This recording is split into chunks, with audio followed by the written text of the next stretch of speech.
士多鳥拜斯大馬路近海富花園，中午有水管爆裂，食水湧出路面，造成水浸，附近一帶嘅交通一度受阻。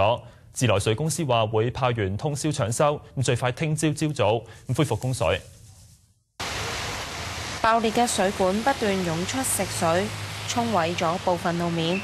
更加令到蠔江中學、巴斯高粵華學校至到美富帳大馬路一帶水浸，部分地區水深至到小腿，有行人需要警員協助橫過馬路，亦都有受影響嘅商戶忙於清理積水。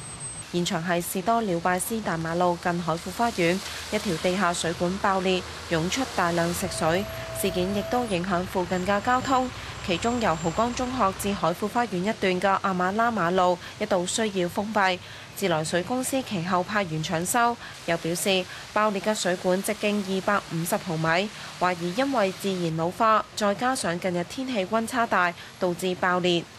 澳門電視台記者陳雲蘭報道。